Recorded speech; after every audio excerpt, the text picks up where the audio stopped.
There we go. And welcome to the Virtual Business Owners Network on Friday, the 15th of March. Our guest presenter today is Graham Mulhern, and he'll be talking about a very topical subject, which is all about cybersecurity. So, can I let you take it off from there, Graham? Wow, that was super short. Thank you, Alex. And again, thank you for the invitation to speak. I was just making three notes, which is brief intro. And so I'll do that. Cyber talk minus the jargon and all practical today. Firstly, me, introduction. I'm Graham Mulhern. I think I have my name here. And I run a business called Be Secure Online. We are very much focused on the cyberspace and helping people address that whole area. This is my third or fourth business. First one was in the 80s, then the 90s, then the 2000s, and I think this is my fourth. Started it about 2 years ago or a year and a half ago, and building up a good client base. And like everything in life, it's an iterative experiment. It's not necessarily going in the direction I expected, but that's a good thing. I mean, just take, for example, this morning, I spent all morning since 5 a.m. rebuilding a brand new laptop, which arrived yesterday to get this done. And there was a mild panic there a few minutes ago. What I want to do is talk practical today. I don't want to use industry jargon. I want to keep that down. I've got two sections to this talk, which I explained to Alex that I would do a small office talk to start with, which would be free products that you can use, are very, very low cost, that will address your IT/cyber needs. And Alec is very keen, and I will get onto it, that I will talk slightly again myself in a minute about an episode I had myself. In fact, this will be a repeat because I told it last week, but Alec loves this story. And what I want to talk as well is I want to talk about bigger companies and what they are doing, what's out there, what the technology looks like, but do so in a very practical way, in a way that's not jargon heavy, in a way that's followable and explicable. Alec hopefully will mention this again, but this is a webinar that I'm doing for one of our product sets on that particular date, and the login is on the chat, but I won't promote that now. Not sure I like that screen particularly. I'll just get to a holding sort of screen. Yeah, this screen is a handy holding screen for a moment. So what I want to start with is, and Alec, would you mind giving me a tick at 5, 10, and 12 from here? Okay, 5, 10, and 12 minutes. I want to talk briefly about things that you can do for free in your home office today that will improve your cybersecurity, that are actionable and largely free of charge, are very, very, very low cost. One of the things we're going to talk about today is data breaching and hacking and all of that and the dangers of it. And one of the reasons that you get so much of this is that the hacks of people like British Airways, LinkedIn, Microsoft, Sony, PlayStation are sold in the dark market, and when they're fresh and clean, they cost thousands. But when they're 5, 6 years old, as for example, I checked the price yesterday of the 2013 LinkedIn, and you can buy 5 million records for $5 right now. Now, of course, that's 11 years old, the data, but a lot of this information is incredibly cheap and far less. And one thing we must all remember, much of this is not targeted.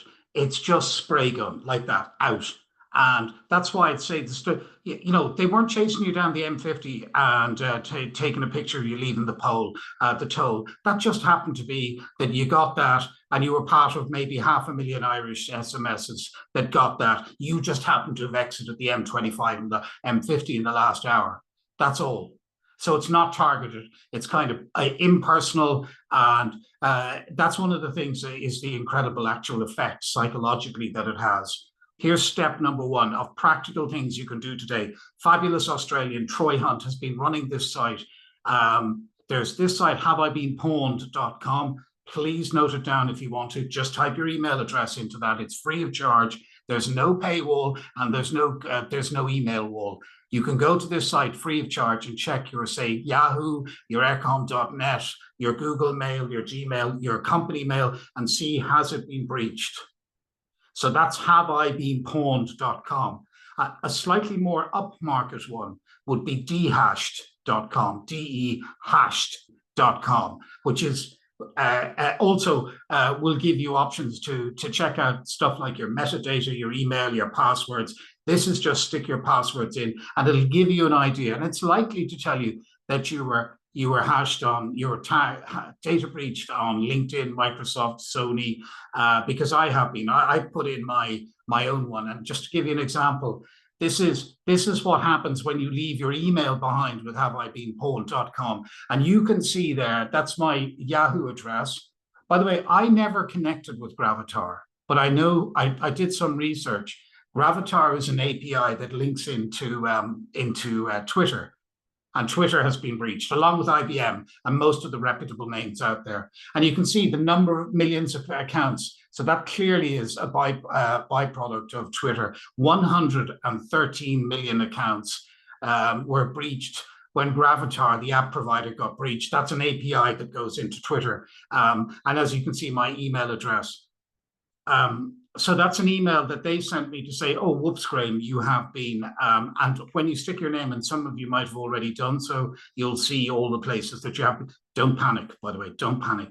Just change your password or delist yourself from that app. And it's always a great tip, by the way. If you haven't used an app and you can download stuff or a site in 2 years, maybe just disconnect, because the average user now is heading towards 400 logins. That's up from 150 5 years ago. We're going over 300 and towards 400, which is the new pivot point. So that's first step. Things I can do today out of the box. I'd also recommend, if any of you, and I don't have the time probably to go into this, but I would also recommend that people consider a free password manager, and there are several out there. One of them is named up there, bitwarden.com. It's pretty average, but it's the best of the free ones. Now, if you have been using something like Keeper, which is something I sell and for which I'm doing a webinar, it'll be a step down. It'll be a serious step down, but it is, even though it's fairly agricultural, it's definitely recommended as the best of the free ones. I'd strongly recommend, if you are working at home, and there's a very good reason for a VPN, and the best ones would be NordVPN and or Surfshark or Express. Now, I'm not a paid agent to these guys. I'm just saying that you might like to consider them. The importance there, and particularly for gamers and people who like a little bit of privacy, is that you can assign yourself a new IP address.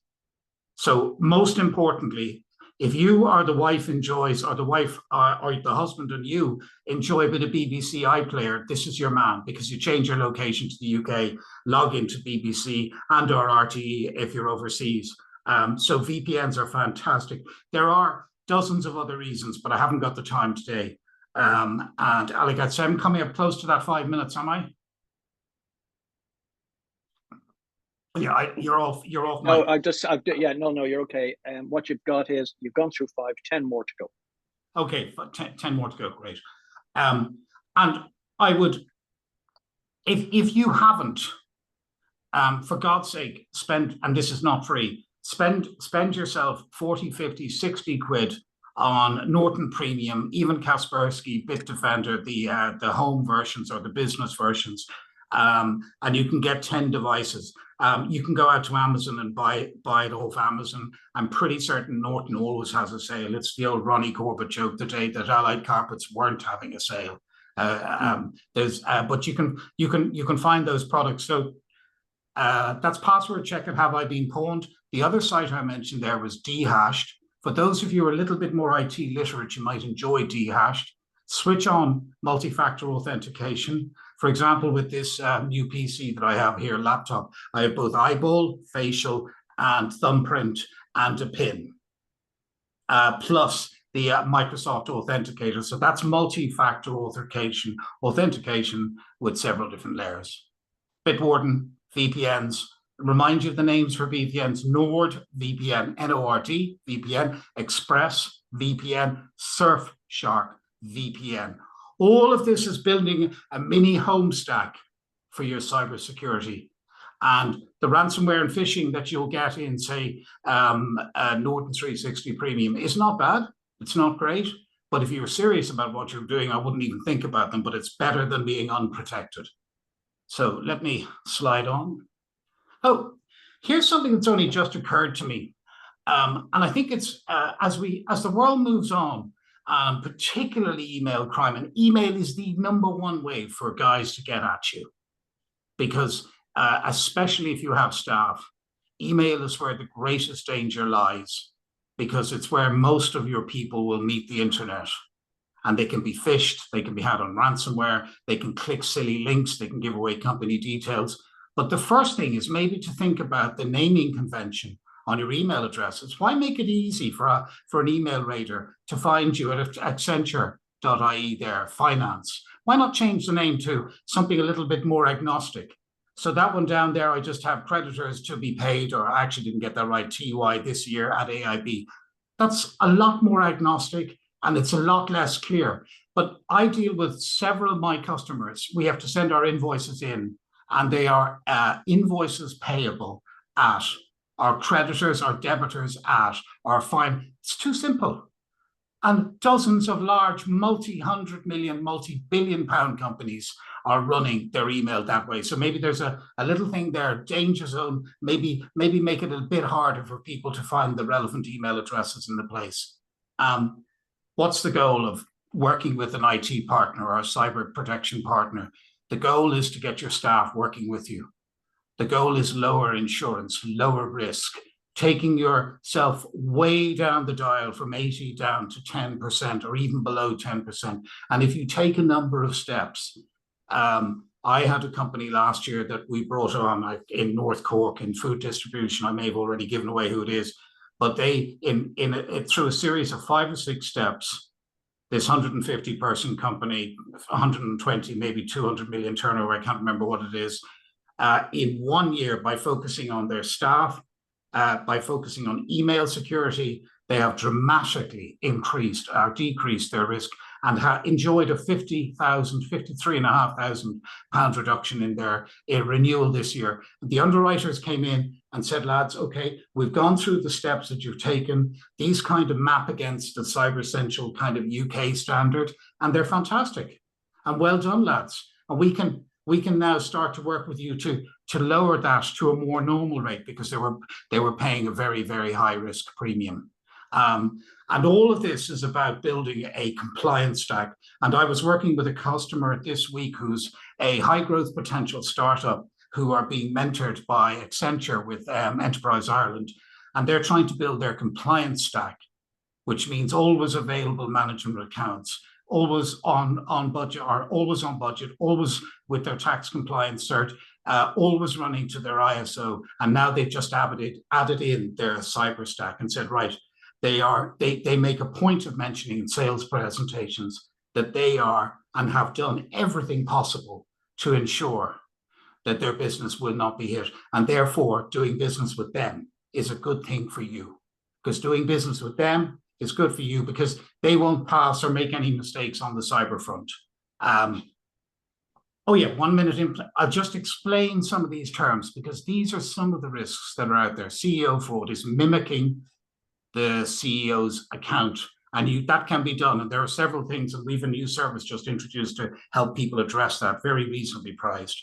One of our customers, before they became a customer because the CEO had sent an email to his EA and she transferred 44,000 quid. That's an insurance brokerage in Dublin. She was going away on holidays the next day, and she made the mistake of not contacting him. It looked genuine. She made the transfer. She thought she was being helpful. And she won't go back to work and has gone into a skyrocketing downturn. Psychologically, she's now depressed. And the boss man has said to her, look, for God's sake, it'll cost us twice that to replace you, 100 grand to find a suitable. We make a few bob every year. The 40 grand is gone, but, you know, it's about 10% of our annual profits. So, you know, come on, it wasn't a huge mistake. Ransomware is simply where you get something, it implodes on your screen, shuts you down. I have a customer story on that, which if I get time, I might come to. Phishing is where they simply get you to, phishing and smishing are simply where they get you to go to a link and try to get you to type in all of your details. Hi, Graham Mulhern, Bank of Ireland, Be Secure Online, here's all my details, logins. And it's done through social engineering. It's very, very, very effective, phishing and smishing. So the M50 thing, the DPD thing, the UPS thing, the On Post thing, they're smishing because they went to the phone and there's usually a link. For God's sake, check the URLs in those. And of course, you all know that you should never buy anything off a site that doesn't have the HTTPS, S for security, bit on the end of it. HTTPS for security. There's so much in this, we don't really get time to dive into it. Malware is just an agricultural attempt to pour slurry out of the inbox directly onto your machine. So it just goes poop, and it poos all over your equipment basically and shuts you down. So that's malware. There's a lot of stuff that goes in there, but these are some of the threats that are coming at you. These are some of the threats that industrially scaled antivirus like Sophos, Bitdefender, Gravity Zone, that a big email security engine like Hornet Security, which I sell, or Barracuda, which competitors sell, they would address, because they try to look and find, does this email smell right? And then give you kind of a traffic light system beside the mail with green for go, amber for be careful, red don't.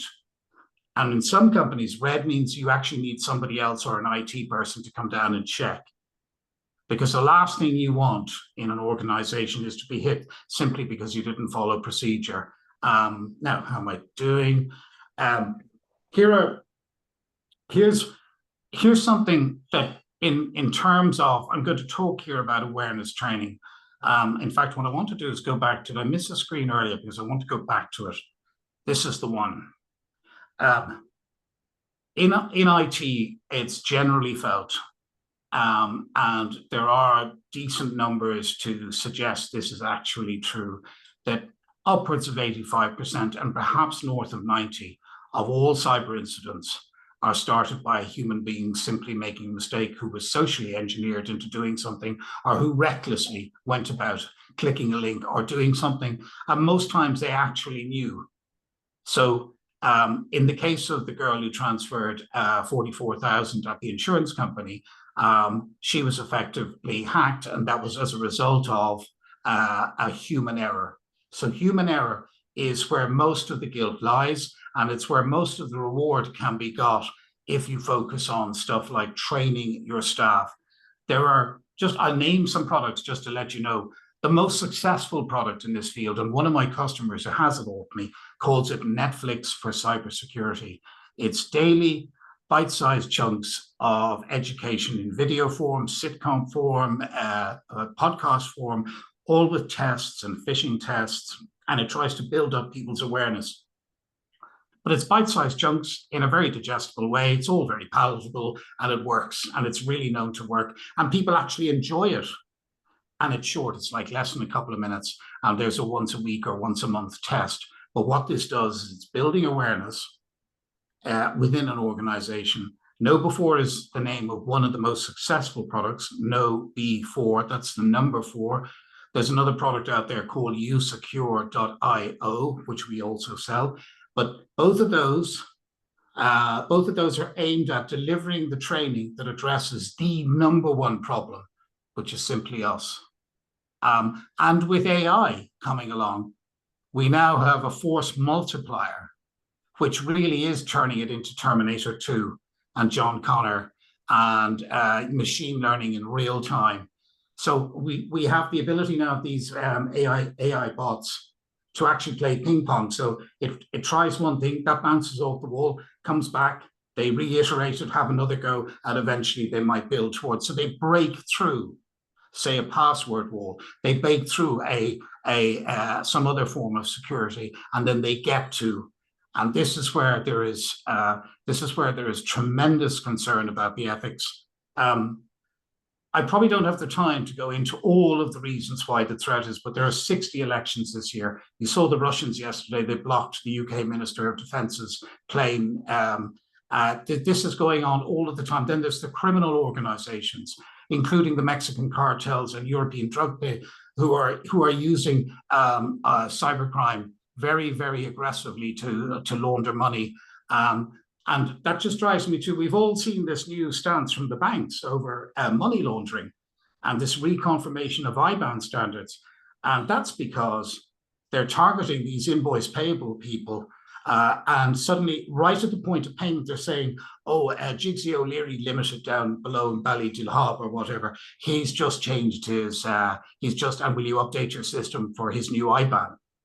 Completely out of the blue. And suddenly the money doesn't go to Ballydilhob, but it goes maybe to central London or to Bangladesh or whatever. So there are huge issues around all of this. Probably don't have the time to deep. Oh yeah. Can I suggest, Graham? Can I suggest you just tell that story? And while just before you start that, I see people haven't registered for today. I'm putting that link in the chat box. Please register, and then we'll send out a link of who is here today. Yeah, tell that story, Graham. Then I think we'll open up to Q&A, because I think what the challenge here is. Okay, we could do a morning workshop on this. Never mind trying to squeeze it into 15 minutes. I'll just finish, Alex, on this. Because it's of interest, and it'll be 30 seconds. I've written down NGAV. NGAV is quite interesting, and it's addressing it's a next generation antivirus. Now, this is antivirus in a much bigger, much more elegant, much more forceful power. But what people are now buying is they're actually buying remediation services directly from the manufacturer with SOX teams, which are cyber threat handling teams. So they're bypassing the company, and any issues are going directly back to, say, Sophos or Bitdefender. And so instead of the IT manager having to go into town in the middle of the night to remediate an issue, most companies, or a lot of people, are looking at, you know what, I'll take that most expensive option there, where the provider, the manufacturer, will remediate all of the issues that may happen to us themselves. And they have what they call a SOX team that manages those threats. So when the guy comes back to work and the 150 other staff, 8,000 staff come in, all of that's been dealt with. There's been a seamless continuity of service. Alex wants me to get to this one. Yeah, just while you're doing that, in case anybody hasn't registered, here's the link again, please, in the chat. Sorry, Graham, I'm multitasking here. There we go. Yeah, you tell me when you're good to go there. No, okay, you can go with the story now. That's grand. Yeah, I think John Halliwell's heard this as well. I run a number of webinars just they're a pain in the backside to generate an audience for, I can tell you that. But the last one we did with a partner called Hornet Security, we had 75 up from the regular 20 registries. Now, I knew something was up, but what was happening was these guys were registering on the website at besecureonline.co.uk in a secured area with a Google Captcha check and pictures and a few other things. So when they said they were Jimmy O'Leary at IBM, and they had to go through a confirmation thing. Anyway, I thought nothing of it. Anyway, when we got to do the webinar on the day, and we opened it up, and it just went from, and there were 78 attendees, and all of these people had taken the Zoom link, or these bots had taken the Zoom link, and were participating in the meeting in real time. And this is AI at full force and cyber threats at full force. And I think that they were just doing a kind of a trial run, building up their capabilities at the kind of junior stage. What is absolutely unbelievable is they were participating in the chat. They were asking questions. And at the end of the thing, there was we were giving away an Amazon, anyone who did a trial got a free Amazon voucher, but they had to complete the trial.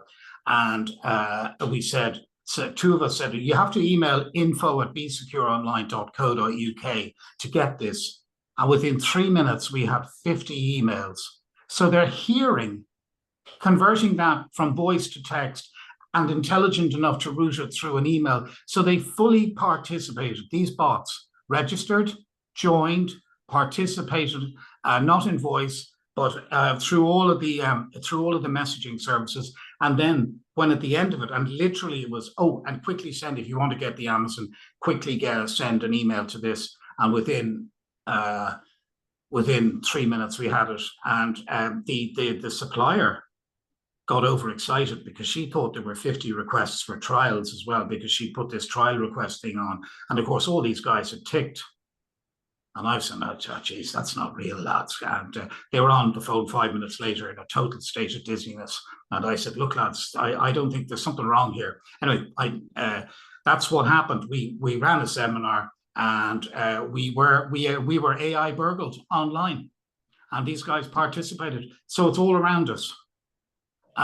Only yesterday I was talking to a client who had that very incident I was talking about with IBAN redirections. And only at the last minute, because the person didn't type it in correctly, did they intervene, and it bounced back, but they transferred 150,000 quid last week. One other point, and I'd like to make this, because he said something very interesting to me, and I've personally experienced this, and it goes to the Gardaí. One of the things we need to do is get a cyber Garda service that's up to scratch. This guy, and I won't tell you his name, but it's a Dublin-based company, 150 people. And he said he went down to the station. He got absolutely no love whatsoever. They didn't take it down. They didn't give a pulse incident number.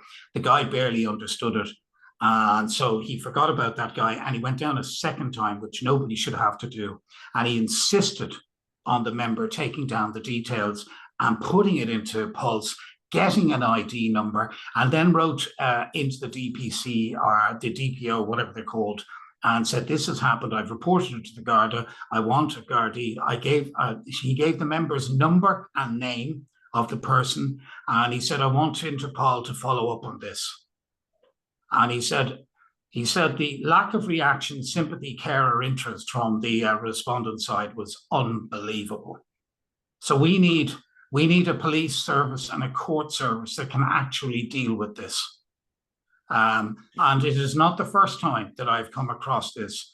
A disinterested member, now my advice on that is always just to go back during the next watch. But this is not why they joined the Garda. Okay, listen, Graham, thank you very much for that. My pleasure. Sorry, did I waffle on? No, you're okay. No, I'm going to come back in. I'll just stop the recording now.